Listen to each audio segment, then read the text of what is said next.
เถอะเด้อแม่เด้อเจ้าผู้ทำการค้าหากำไรให้ได้ง่ายเด้อแม่บ้านเด้อให้ได้เงินหลายๆยามจะจับจ่ายใส่กำไร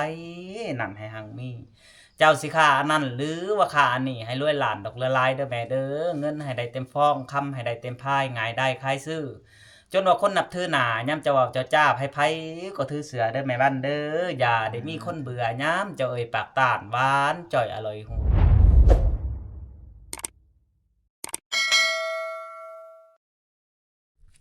กราบทักทายสบายดีบอกว่า FC ฝั่งไทยและฝั่งลาวแล้วก็ยินดีต้อนรับเข้าสู่ส่องบ่าวสัญญาคนเดินป่าเส้นเก่าเส้นเคยอีกแล้วทุกคนเลยก็คือมื้อนี้บ่าวสัญญาได้มาบ้านสนามไส้คือเก่าทุกคนเลยหลังจากลงมาจากผู้จากพามื้อนี้เฮาสิได้มามอบเงินให้ชาวบ้านทุกคนก็คือเงินให้เขาเจ้าปล่อยป้าในหนองสะร่วมอันก็คือเขาเจ้าสิปล่อยช่องน้องทุกคน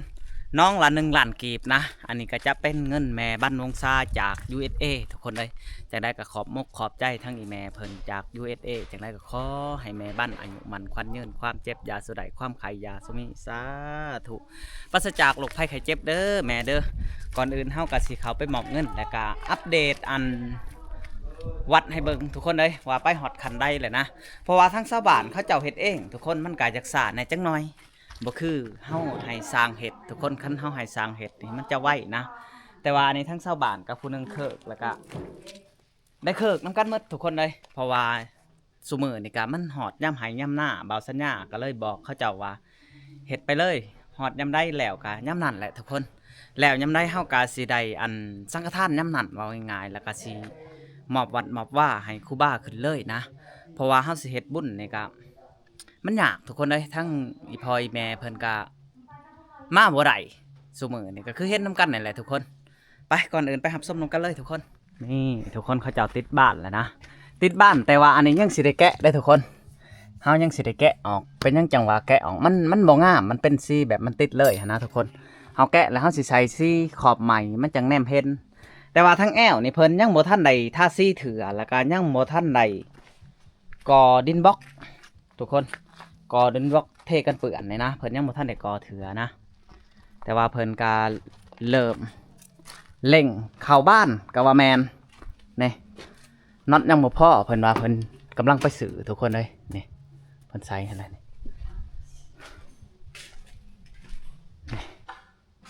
โอ้ปูนมาไหวอยู่พี่มดเนาะปูนเนาะแม่นปูนสังกะสีมาไหวอยู่พี่อย่าพ้นพระใส่ทุกคนเพราะว่าทั้งเฮาก็ยังเฮ็ดบ่แล้วเทื่อว่าง่ายเนาะแม่นเวียกลายบาทพัดบานหน่อยก็คือในหมู่บ้านเฮานี่มีอยู่21หลังคาเรือนแม่นบ่ฮอดบ่มันลดลงนิดลดลงอีกแล้วบ่ยังแต่เศร้าหลังคา20หลังคาเรือน19อีกแล้วยัง19โอ้ยัง19หลังคาเรือนกับประชากรนี่ก็สิบ่หลายทุกคนเลยก็สิประมาณ20-30คนนี่แหละประมาณนี้แหละผู้ใหญ่นะแต่ว่าเขาเจ้าก็สามัคคีกันได้ทุกคนนี่ก็ในมื้อนี้นี่ค่าดองบ่ได้เฮ็ดอีกมื้อนี้ค่าดองในบ้านยามหายยามหน้าเขาเจ้าเอาลูกเอาผัวทุกคนได้คือว่าแหละฮอดยามมาเลยเนาะแต่ละคนไผก็หาขอบหาครัวและยามนี่พอได้เฮ็ดให้เฮ็ดหน้ายังบ่ได้แล้วคาดว่าพุ่นและบ่าวสัญญาคิดว่ามันก็ต้องได้ตกเดือน6เดือน7พุ่นแหละทุกคนเพื่อสิแล้วต้นนี้ก็ยังสิไปปลุกอันเพื่อนคู่ไว้ทุกคนไปได้ไผ่นี่มาอยู่บ่นี่ฮะใช่คือบ่เห็นฮะไผ่ดับไผ่ดับแล้วบ่ได้ดับไดโอ้บ่ได้ดับมันคือบ่ลุกสีแดงนั่นนี่แต่กาวมันสิลุกสีแดงนั่นนี่ได้ทุกคนนี่อันนี้มันบ่ลุกติดบ้านในจักมือแล้วซุมเจ้าติดนี่2 มื้อ2 มื้อคำบ่ค่าดองมื้อนี้นี่ก็สิได้หลายเติบเนาะก็บ่ทาหมอนั่นมันจักเป็นชื่อมันทางน็อตอันนั้นอ๋อน็อตบ่พอน็อตบ่พอกันโอ้น็อตบ่พอเฮาไปซื้อเอาประมาณ4-50ก็สิพอแหละ4-50,000กีบเนาะเพราะว่าน็อตน้อยเป็นไปได้อันต้นนี้นี่คอยบ่อยากให้บ่เจ้าใส่น็อตต้นนี้ฮะ ให้ซื้อตะปูหน่อยฮะตอกเอามันสิมันกว่า ก็ได้ตะปูหน่อย เพื่อนเขาใช้ตะปูหน่อยได้ แต่ว่า น็อตนี่มันสั่นสำนี่ทุกคนมันสั่นแล้วเขาหั่นแล้วมันอยากออกมันนักประตู แล้วเฮาก็กระแจเองนี่ใช้กระแจ แมน ตัวนี้ดูวงตัวนี้ใช้กระแจได้วงตัวนี้ แมนใช้ตะแจ้ เพราะว่าเขาใช้อันนั้นเด้ มันตายเลย ถ้ายาคู่มาอยู่หันกะเอากระแจ้ให้เพิ่นเนาะ อืม สิมีอยู่บ่ยาคู่มาอยู่ปีนี้ฮะ มีอยู่แล้วมาประจำประชา โอ้มีอยู่มาประจำพรรษา อืม ไปได้หนามในน้องสระมีแล้วบ่ มี มีแล้ แล้ว ว เท่านั้นก็เต็มแล้ว เต็มเลย จนมันจะชุกลนปากเป่งเลย โอ้ลูกป้าพอดีปล่อยเนาะ พอดี โอ้ยเข้ามาแต่ละเทื่อแล้วมันบ้านนี่ก็เขาก็มามื้อชื่นนี่ก็มา อ๋ออืม แต่ ลักๆป้าบ่จะอยากปล่อยในป้ายซังเจ้าคิดว่าลัก สิปล่อยปลาขมัน ๆปลาเขาวมัน แล้วก็ปลากินยา ไปกินยาอืม ซอง เขาคายทงในไรเขาคายแถวเฮานี่ ก็เองตามอย่างไร ทงละแช่นก็ได้ สมมุติว่าเฮาสั่งว่าเอาเป็นโทรแซนเด้อเฮ้ยมาให้เฮาเขาก็เอามาเป็นโทรแซนแต่ว่าเขามาหลอกขายนี่ทง50 ทง50เนาะก็สบายไปหน่อยหนึ่งเลยทุกคนคันว่าเฮาไปเอาอยู่บอนมันนี่มันพัดใกล้เนาะ หนึ่งมาใกล้ซองมาน้ำมันรถ น้ำมันรถ เจ้าอีกคุมื้ รถซอผู้ที่เบิดเลย โอ้ย บ่ได้เฮาลูกป้าแม่นบ่ ผู้ที่ได้แต่ตีรถหั่นแหล้ว แม่น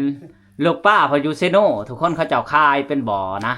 คันว่าเฮาไปซื้ออยู่เซโนนี่ติดรถหัวเสียนี่ได้แต่ติดรถ ได้แต่ตีรถ ซื้อกินกับข้าวผู้ที่หมดเลยเนาะ เอ้ยอย่ามาพ่อ ยั ชั น ก ว่าพ่อนั่นแหละจังว่าสั่งมาดีกว่า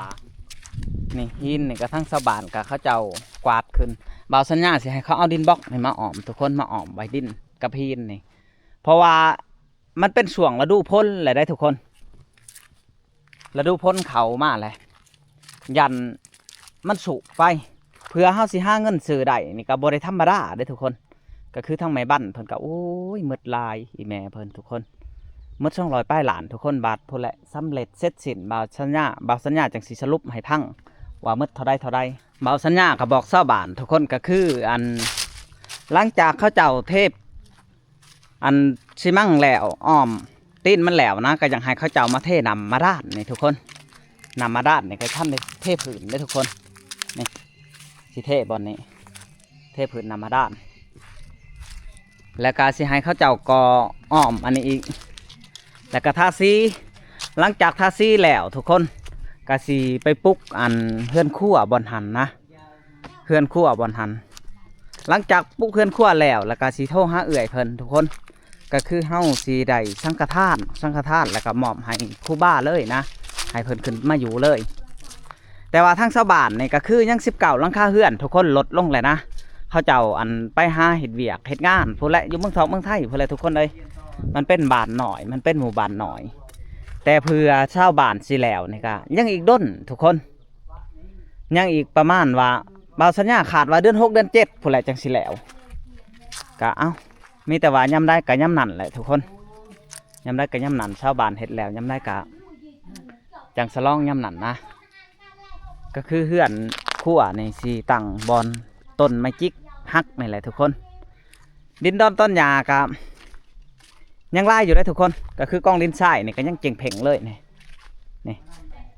มีแต่ว่าพ้นตกในให้ชาวบ้านกวาดหลายสีเอาดินบล็อกมาอ้อมไว้ทุกคนเพื่อบ่ให้มันเจือนนะบ่าวสัญญาบอกชาวบ้านว่าดินบล็อกตัวนี้นี่ก็คือเฮาสิขอกออ้อมแอวมันนี่ทุกคนคันว่ามันเลือเฮาก็สิไปก่อเฮือนครัวไปก่อเฮือนครัวเลยนะก็คือเฮาสิก่อออกมานี่ประมาณว่า80เซนทุกคน80เซนก่อหอบอันนี้เลยเพราะว่าห้องน้ำนี่ก็สำเร็จแล้วนะทุกคนสำเร็จแล้วมีแต่ทาแต่โบกและใส่ไม้มุ้งนี่สำเร็จเลย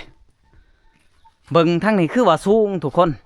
คันเฮาขึ้นทางในนี่จะบ่ได้สูงได้เพราะว่าแอวมันกระพีเลยแอวของน้ำนี่สูงเติบเลยนะนี่โอ้แล้วนี่ก็ขูดซี่เอาคักๆแล้วก็ทาซี่ใหม่ทาแอวมันนี่ก็งามเลยทุกคนนี่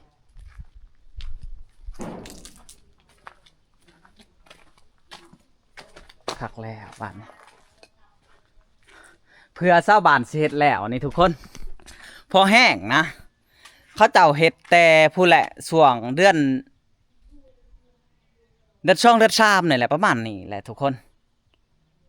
เดือน1เดือน2เดือน3ประมาณนี้แหละเขาเจ้าเฮ็ดนี่เพื่อสิแล้วเพราะว่ามันเป็นหมู่บ้านน้อยทุกคนก็เป็นหมู่บ้านใหญ่คือบ้านอื่นแบบว่า50หลังคาเรือนหรือว่า100หลังคาเรือนนี่มันก็สิลดเร็วนะแต่อันนี้เพียงแต่19หลังคาเรือนทุกคนนั่นแหละจังหวะสาแต่ก็ยามันทุกคนได้สำเนียกสาธุแล้วนะแม่บ้านเพิ่นก็เอาพื้นเอาไผ่เข้ามาก็แล้วยังแต่สิเอาไผ่จังนี้ไปเข้าเฮือนครัวทุกคนเข้าเฮือนครัวแล้วก็ติดกระดงกระดานหลังจากนั้นแล้วก็สำเร็จเสร็จสิ้นแล้วก็สิโทรหาแม่เพิ่นเพราะว่าเฮาสิเฮ็ดบุญหรือว่าเฮ็ดสังฆทานทุกคนบ่าวสัญญาขาดว่าคันเฮาสิสังฆทานพุ่นแลเดือน7พุ่นแลทุกคนเป็นหยังจังว่าเดือน7ขาดว่าพุ่นเข้าพรรษาพุ่นแหละจังสิได้สังฆทานเพราะว่าเฮาสิสังฆทานอันในเร็วๆนี่ก็มันเป็นไปบ่ได้ชาวบ้านนี่เฮ็ดบ่ทันบ่คือเฮาจ้างเลยทุกคนคันเฮาจ้างมันก็สิรวดเร็วนี่แหละน็อตบ้านที่ว่ายังบ่พอทุกคนก็คือทั้งชาวบ้านให้เขาเจ้าไปซื้ออีกนะเขาเจ้ามาส่งบ่ครบทุกคนก็คือบ้านนี่ก็โอ้บ้านหน่อยหรือทุกคนเขาเจ้าไล่ให้ตัวนี้นี่นะบ้านพับเห็นมันจักหน่อยสำหรับเบาสัญญาว่าแต่ก็ยามันทุกคนมันก็แล้วไปแหละก็ว่าแม่นมีแต่ว่าซื้อน็อตมาแล้วก็ทั้งชาวบ้านเพิ่นก็สิติดทุกคนติดหลังจากนั้นก็สำเร็จเสร็จสิ้นนะนี่ปูนปิ้นนี่ก็จะไหวในนี่ทุกคนเพราะว่าเป็นหยังจังหวะชาวบ้านไหวในนี่พ้นมันพระมามันตกลงมานี่มันลำบากอะไรได้นี่ทุกคนก็คือพ้นนี่ก็เริ่มเล็กอะไรก็ดีแต่ว่าทั้งชาวบ้านเพิ่นเฮ็ดทันแล้วก็ติดบ้านเพราะฉะนั้นแล้วโอ้ยเฮาไปก้องปะอยู่ตารางอันกุฏิตัวนั้นนี่ก็คือญาติแต่คนถือทุกคนเขาพ้นถือนี่มันจะแข็งในปูนนี่มันจะแข็งแต่ว่านี่เพิ่นเอามาที่มืดแล้วก็ไข่แดงทุกคนไข่แดงไม่แต่ว่าเพิ่นติดกะโหลแล้วหลังจากนั้นก็สิไปเฮ็ดทั้งเฮือนครัวเลยมื้อนี้เฮาก็สิได้มามอบเงินทุกคนก็คือเงินทั้งหมดนี่ก็2 ล้านทุกคนเด้ยเพราะว่าทั้งเอื้อยเพิ่นก็บ่ได้มาเฮ็ดบุญทั้งอีแม่ก็บ่ได้มาเฮ็ดบุญแล้วเพิ่นสิปล่อยให้น้องละหลานโอ้ยสำเนียก็สาธุแล้วเนาะสำเนียก็ได้แล้วทุกคนเลยดีกว่าบ่ได้ปล่อยเด้อเนาะแม่นบ่ได้ปล่อยนี่แล้วเลยบ่มีป้าเลยปีหน้านี่ทุกคนบ่มีป้าเบิ่งสินับเบิ่ง1 2 3 4 5 6 7 8 9 10นับเบิ่งไหมดูหรือว่าใกล้บ่1 2 3 4 5 6 7 8 9 10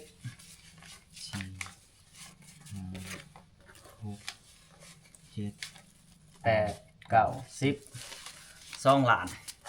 อันนี้จะเป็นเงินเฮาสิมาซื้อลูกป้ามาให้ชาวบ้านซื้อลูกป้าทุกคนเพราะว่าเว้ากับชาวบ้านแล้วว่าให้บ่เจ้าดูดคายโลดหลังจากนั้นสิมาปล่อยป้าใส่น้องคือเก่าทุกคนเลยปล่อยแต่ละเทือนี่ฮอดบ่2 ล้านหรือกว่าน้องละล้านป้ายโอ้น้องละล้านป้ายน้องละล้านหาพี่กายอ๋อแต่ว่านี่น้องละล้านก็ยามันเนาะตามได้ชำได้ก็เอาชำนั้นได้สำได้ก็เอาสำนั้นทุกคนเลยคันว่าเฮาสิไปหาอันเฮ็ดมาขายนี่ก็พอแห้งได้เพื่อสิได้2 ล้านเนาะพอแห้งเติบได้ทุกคนเป็นยังจังหวะสาเฮ็ดวัดทุกคนก็คือเห็นทำกันนี่แหละในหมู่บ้านเฮานี่ก็ยังอยู่19หลังคาเรือนเนาะแม่นประชากรหรือว่าคนนี่รวมทั้งหมดในบ้านเฮานี่เจ้าคิดว่าฮอดบ่50คนบ่ฮอดนะบ่ฮอดเนาะคันว่าเอามาจากเมืองกรุงเทพกรุงไทยนี่มาหมดนี่ฮอดเนาะ100พุ่นแล้วเป็น100พุ่นเนาะเป็น100แต่ว่าอันนี้เขาเจ้าไปกรุงเทพกรุงไทยนำทุกคนในบ้านนี่ประมาณว่า30ป้ายประมาณนั้นแหละเนาะประมาณนั้นบัดนี้ลงเฮ็ดวัดนี่ก็10ป้ายคนทุกคนหรือว่า5อัน20ฮอดบ่20ก็บ่เขาบ่ย่างเฮือนช่องก็ลงช่องก็มีได้ย่างมื้อใดเขาว่าโอ้ก็คือชาวบ้านนี่คันมือได้บ่ยากก็ผู้ใดเฮือนช่องก็ลงช่องแม่นเฮือนชามก็ลงชามแม่นอ๋อนี่แหละทุกคนความสามัคคีความเพิ่นอย่างใดนะเฮาเฮ็ดวัดนี่เดือนยังก่อเฮาเฮ็ดนี่เดือนช่องเนาะเดือนช่องจนฮอดเดือน6ทุกคนกุฏิยังบ่ได้แล้วเป็นยังจังว่าบ่แล้วคนบ่หลายหั่นแหละ อันนี้ก็เพิ่นสิติดบ้านแล้วนี่ก็สิมาปลุกกะโหลอีกแม่นบ่ แม่น ติดกะโหลหลังจากติดกะโหลแล้วก็สิปลุกเพิ่นครัวมุงห้องน้ำทุกคนมุงห้องน้ำแล้วนี่ก็ยังสิได้ก่อแอวมาอีกได้นี่เนาะ ก็ยังบ่สำเร็จตัวนี้ ยังบ่สำเร็จ แล้วพี่ แอวแล้วก็เทกันเปื่อน หลังจากนั้นก็บัวระบัดพัดซีแล้วไปนทีเรียบร้อยแล้วก็สิไปปลุกเพิ่นครัวทุกคน เออ หลังจากปลุกเพิ่นครัวแล้วก็สิได้โทรหาแม่เพิ่นหรือว่าโทรหาแม่บ้านวงซาจาก USA ทุกคน เพราะว่าสิเฮ็ดแบบสังฆทานเอาเลยสิเฮ็ดแบบง่ายๆเอาแบบง่ายๆทุกคนเพราะว่ามันยาก อืม เฮ็ดบุญใหญ่มันก็ยากอีกอย่างแม่เพิ่นมามันก็ยากนะ แม่น ก็เลยว่าสิเฮ็ดสังฆทานเอาสังฆทานนี่คาดว่าเดือน7พุ่นแหล้วเนาะ เดือนแปด เดือน7เดือน8 เดือน8 เดือน8เข้าพรรษา พรรษา หมอกตามภาษา เอาส่วงเข้าพรรษาโลดเนาะ แม่นนะ เอามือบุญเข้าพรรษาเลย เฮ็ดบุญเข้าพรรษาเลยก็ถวายเลย สิท่านบ่แหละ ท่าน ท่านบ่ ท่าน อ๋อเข้าพรรษาผู้ดีให้ยาคู่อันมาลองกุฏิใหม่เลยทุกคนเลย ให้เพิ่นได้อยู่บอนดีๆเลย เออ ตัวนั้นก็มีแต่ว่า เอาไว้เครื่องไว้คล้อง อันนี้ก็เป็นบอนอยู่เพิ่นทุกคนอ่ะก่อนอื่นก็สิมอบเงินให้ทั้งชาวบ้านก่อนทุกคนอ่ะ2 ล้านกีบทุกคนเลยอันนี้ก็จะเป็นเงินแม่บ้านวงซาจาก USA เอาทุกคนก่อนอื่นเฮาก็สิได้อวยไส้ให้พรให้แม่บ้านวงซาเพิ่นก่อนนะเอาลงมือขึ้นเด้อสาธุเด้อแม่บ้านเด้อเจ้าอันที่มาโมมาทานในวัดบ้านสะน้ำไส้แห่งนี้ก็ทั้งลูกทั้งหล้านก็สิจดจำไว้ตลอดไปก็คือกุฏินี่ก็ได้น้ำแม่และก็เฮือนครัวก็มีห้องน้ำแน่ทุกคนเลยแล้วก็มีอันน้ำบาดาลก็ได้น้ำเพิ่น ไฟพร้อม มีไฟฟ้าอีกไฟฟ้านี่ก็เอาเข้ากับ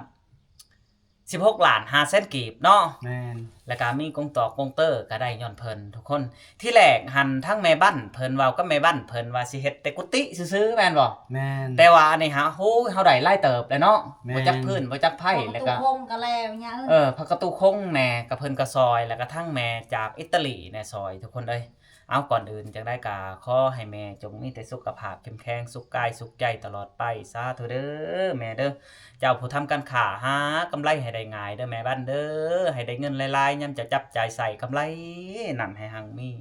เจ้าสิค่าอันนั้นหรือว่าค่าอันนี้ให้รวยล้านดอกละลายเด้อแม่เด้อเงินให้ได้เต็มฟองคำให้ได้เต็มพายง่ายได้คายซื้อจนว่าคนนับถือหน้ายามเจ้าเว้าเจ้าจ้าไผๆก็ถือเสือเด้อแม่บ้านเด้ออย่าได้มีคนเบื่อยามเจ้าเอ่ยปากตานหวานจ่อยอร่อยหูสาธุเด้อถูกให้หลังนี้มีให้หลังเขาเงินให้เต็มกระเป๋าทั้งเราเขาก็ให้ล้นคือ มีลูกก็อย่าพานมีหล้านก็อย่าดื้อยามเจ้าเอ่ยปากเว้าให้เขาเจ้าตั้งต่อพังเด้อสาธุสาธุเอาทุกคนสำหรับคลิปนี้ก็บ่มีหยังหลายจังได้ก็ขอบมุกขอบใจทั้งแม่บ้านวงชาที่เขามาสวยเรือวัดบ้านสะน้ำไส้หรือว่ามาท่านในวัดบ้านสะน้ำไส้ทุกคนเอาสำหรับวิดีโอนี้ก็บ่มีหยังหลายจังได้ก็ฝากไปติดตามวิดีโอหน้าทุกคนสำหรับวิดีโอนี้บ่าวสัญญาสิได้ปิดคลิปเพียงเท่านี้จังได้ก็ขอบมุกขอบใจ FC ที่เบิ่งแต่ต้นจนจบสำหรับคลิปนี้บ่าวสัญญาขอกล่าวคำว่าสบายดีและสวัสดีเด้อ